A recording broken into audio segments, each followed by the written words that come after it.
شروع اللہ کا نام لے کر جو بڑا مہربان نہایت رحم والا ہے۔ الف لام میم را۔ اے نبی، یہ کتاب الہی کی آیتیں ہیں، اور جو کچھ تمہارے پروردگار کی طرف سے تم پر نازل ہوا ہے حق ہے، لیکن اکثر لوگ ایمان نہیں لاتے۔ اللہ وہی تو ہے جس نے ستونوں کے بغیر آسمان جیسا کہ تم دیکھتے ہو اتنے اونچے بنائے، پھر عرش پر جلوہ افروز ہوا اور سورج اور چاند کو کام میں لگا دیا۔ ہر ایک میعاد معین تک گردش کر رہا ہے، وہی دنیا کے کاموں کا انتظام کرتا ہے۔ اس طرح وہ اپنی آیتیں کھول کھول کر بیان کرتا ہے کہ تم اپنے پروردگار کے روبرو جانے کا یقین کرو۔ اور وہی ہے جس نے زمین کو پھیلایا اور اس میں پہاڑ اور دریا پیدا کیے اور ہر طرح کے میووں کی دو دو قسمیں بنائی۔ وہی رات کو دن کا لباس پہناتا ہے۔ غور کرنے والوں کے لیے اس میں بہت سی نشانیاں ہیں۔ اور زمین میں کئی طرح کے قطعات ہیں ایک دوسرے سے ملے ہوئے، اور انگور کے باغ اور کھیتی اور کھجور کے درخت، بعض کی بہت سی شاخیں ہیں اور بعض کی اتنی نہیں ہوتی، باوجود کہ پانی سب کو ایک ہی ملتا ہے۔ اور ہم بعض میووں کو بعض پر لذت میں فضیلت دیتی ہیں، اور اس میں سمجھنے والوں کے لیے بہت سی نشانیاں ہیں۔ اگر تم عجیب بات سننی چاہو تو کافروں کا یہ کہنا عجیب ہے کہ جب ہم مر کر مٹی ہو جائیں گے تو کیا اثر نو پیدا ہوں گے؟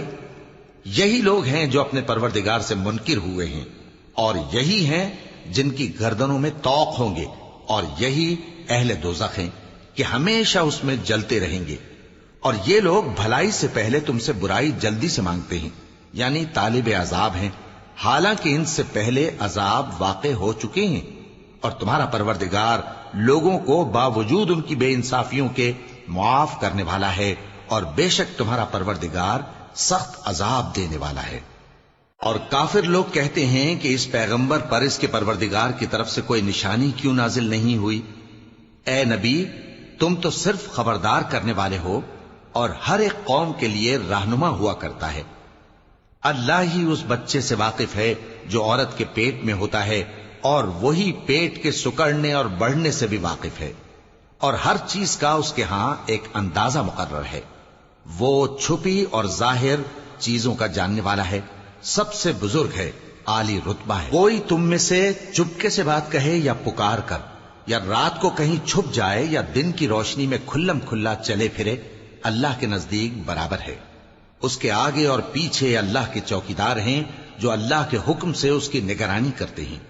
اللہ اس نعمت کو جو کسی قوم کو حاصل ہے نہیں بدلتا جب تک کہ وہ اپنی حالت کو نہ بدلے، اور جب اللہ کسی قوم کے ساتھ برائی کا ارادہ کرتا ہے تو وہ پھر نہیں سکتی، اور اللہ کے سوا ان کا کوئی مددگار نہیں ہوتا۔ وہی تو ہے جو تم کو ڈرانے اور امید دلانے کے لیے بجلی دکھاتا اور بھاری بھاری بادل پیدا کرتا ہے، اور رعد اور فرشتے سب اس کے خوف سے اس کی تسبیح و تحمید کرتے رہتے ہیں۔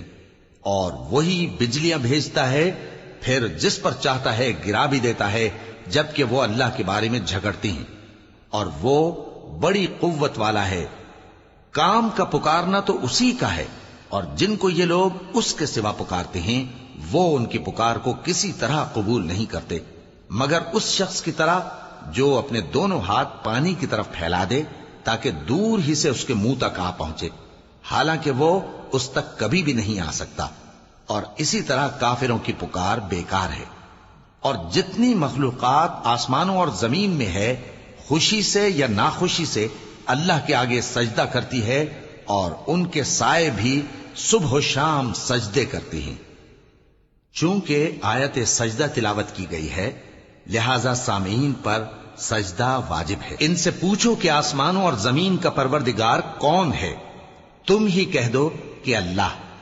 ان سے کہو کہ کیا تم نے اللہ کو چھوڑ کر ایسے لوگوں کو کارساز بنایا ہے جو خود اپنے نفع و نقصان کا بھی اختیار نہیں رکھتے؟ کہو کیا اندھا اور آنکھوں والا برابر ہیں، یا اندھیرا اور اجالا برابر ہو سکتا ہے؟ بھلا ان لوگوں نے جن کو اللہ کا شریک مقرر کیا ہے، کیا انہوں نے اللہ کسی مخلوقات پیدا کی ہے جس کے سبب ان کے لیے مخلوقات مشتبہ ہو گئی ہے؟ کہہ دو کہ اللہ ہی ہر چیز کا پیدا کرنے والا ہے، اور وہ یکتا ہے، بڑا زبردست ہے۔ اسی نے آسمان سے مے برسایا، پھر اس سے اپنے اپنے اندازے کے مطابق نالے بہ نکلے، پھر پانی پر پھولا ہوا جھاگ آ گیا، اور جس چیز کو زیور یا کوئی اور سامان بنانے کے لیے آگ میں تپاتے ہیں اس میں بھی ایسا ہی جھاگ ہوتا ہے۔ اس طرح اللہ حق و باطل کی مثال بیان فرماتا ہے۔ سو جھاگ تو سوکھ کر زائل ہو جاتا ہے، اور پانی جو لوگوں کو فائدہ پہنچاتا ہے وہ زمین میں ٹھہرا رہتا ہے۔ اس طرح اللہ صحیح اور غلط کی مثالیں بیان فرماتا ہے تاکہ تم سمجھو۔ جن لوگوں نے اللہ کے حکم کو قبول کیا ان کی حالت بہت بہتر ہوگی، اور جنہوں نے اس کو قبول نہ کیا اگر روئے زمین کے سب خزانے ان کے اختیار میں ہوں تو وہ سب کے سب اور ان کے ساتھ اتنے ہی اور نجات کے بدلے میں صرف کر ڈالیں، مگر نجات کہاں؟ ایسے لوگوں کا حساب بھی برا ہوگا اور ان کا ٹھکانہ بھی دوزخ ہے، اور وہ بری جگہ ہے۔ بھلا جو شخص یہ جانتا ہے کہ جو کچھ تمہارے پروردگار کی طرف سے تم پر نازل ہوا ہے حق ہے، وہ اس شخص کی طرح ہے جو اندھا ہے، اور سمجھتے تو وہی ہیں جو عقل مند ہیں، جو اللہ کے عہد کو پورا کرتے ہیں اور قول و قرار کو نہیں توڑتے، اور جن رشتوں کے جوڑے رکھنے کا اللہ نے حکم دیا ان کو جوڑے رکھتے اور اپنے پروردگار سے ڈرتے رہتے اور برے حساب سے خوف رکھتے ہیں، اور جو اپنے پروردگار کی خوشنودی حاصل کرنے کے لیے مصائب پر صبر کرتے ہیں اور نماز پڑھتے ہیں، اور جو مال ہم نے ان کو دیا ہے اس میں سے پوشیدہ اور ظاہر خرچ کرتے ہیں اور نیکی سے برائی کو دور کرتے ہیں، یہی لوگ ہیں جن کے لیے عاقبت کا گھر ہے، یعنی ہمیشہ رہنے کے باغات جن میں وہ داخل ہوں گے، اور ان کے باپ دادوں اور بیویوں اور اولاد میں سے جو نیکوکار ہوں گے وہ بھی بہشت میں جائیں گے، اور فرشتے بہشت کے ہر ایک دروازے سے ان کے پاس آئیں گے اور کہیں گے تم پر سلام ہو، یہ تمہاری ثابت قدمی کا بدلہ ہے، اور عاقبت کا گھر خوب گھر ہے۔ اور جو لوگ اللہ سے پختہ عہد کر کے اس کو توڑ ڈالتے اور جن رشتوں کے جوڑے رکھنے کا اللہ نے حکم دیا ہے ان کو قطع کر دیتے اور ملک میں فساد کرتے ہیں، ایسوں پر لعنت ہے اور ان کے لیے برا انجام ہے۔ اللہ جس کا چاہتا ہے رزق فراخ کر دیتا ہے اور جس کا چاہتا ہے تنگ کر دیتا ہے، اور کافر لوگ دنیا کی زندگی پر خوش ہو رہے ہیں، اور دنیا کی زندگی آخرت کے مقابلے میں بہت تھوڑا سامان ہے۔ اور کافر کہتے ہیں کہ اس پیغمبر پر اس کے پروردگار کی طرف سے کوئی نشانی کیوں نازل نہیں ہوئی؟ کہہ دو کہ اللہ جسے چاہتا ہے گمراہ کرتا ہے، اور جو اس کی طرف رجوع ہوتا ہے اس کو اپنی طرف کا رستہ دکھاتا ہے، یعنی ان کو جو ایمان لاتے اور جن کے دل اللہ کی یاد سے آرام پاتے ہیں ان کو۔ اور سن رکھو کہ اللہ کی یاد سے ہی دل آرام پاتے ہیں۔ جو لوگ ایمان لائے اور عمل نیک کیے ان کے لیے خوشحالی اور عمدہ ٹھکانہ ہے۔ جس طرح ہم پہلے پیغمبر بھیجتے رہے ہیں اسی طرح اے نبی ہم نے تم کو اس امت میں جس سے پہلے بہت سی امتیں گزر چکی ہیں بھیجا ہے، تاکہ تم ان کو وہ کتاب جو ہم نے تمہاری طرف بھیجی ہے پڑھ کر سنا دو۔ اور یہ لوگ رحمان کو نہیں مانتے۔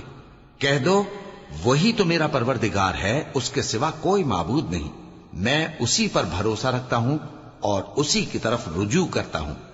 اور اگر کوئی قرآن ایسا ہوتا کہ اس کی تاثیر سے پہاڑ چل پڑتے یا زمین پھٹ جاتی یا مردوں سے کلام کر سکتے تو کیا یہ لوگ ایمان لے آتے؟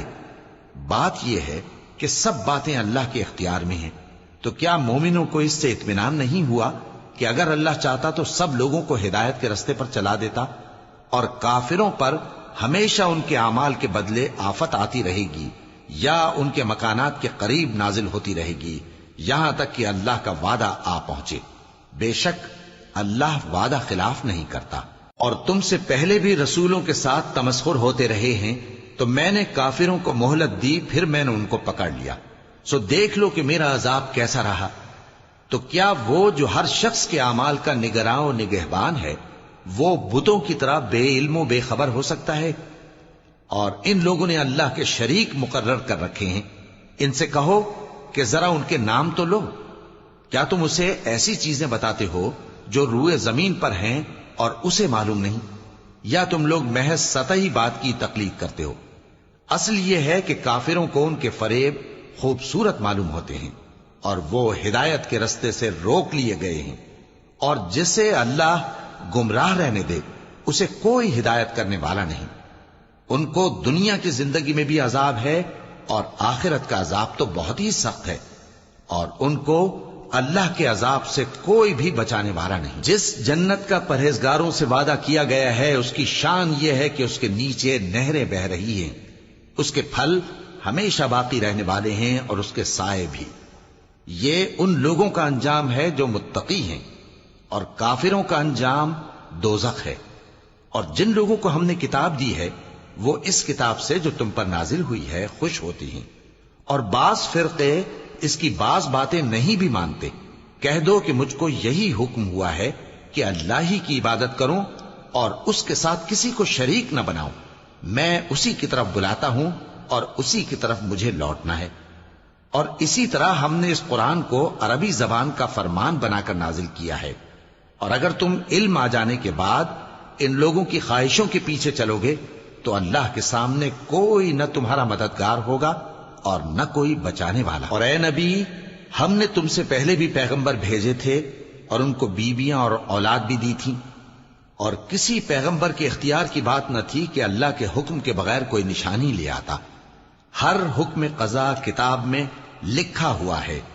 اللہ جس چیز کو چاہتا ہے مٹا دیتا ہے اور جس کو چاہتا ہے باقی رکھتا ہے، اور اسی کے پاس اصل کتاب ہے۔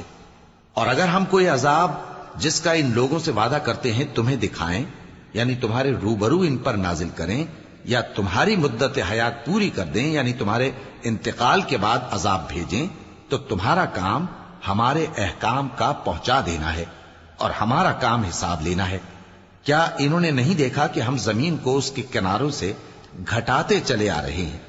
اور اللہ جیسا چاہتا ہے حکم کرتا ہے، کوئی اس کے حکم کا رد کرنے والا نہیں، اور وہ جلد حساب لینے والا ہے۔ جو لوگ ان سے پہلے تھے وہ بھی بہتیری تدبیریں کرتے رہے ہیں، سو تدبیر تو سب اللہ ہی کی ہوتی ہے۔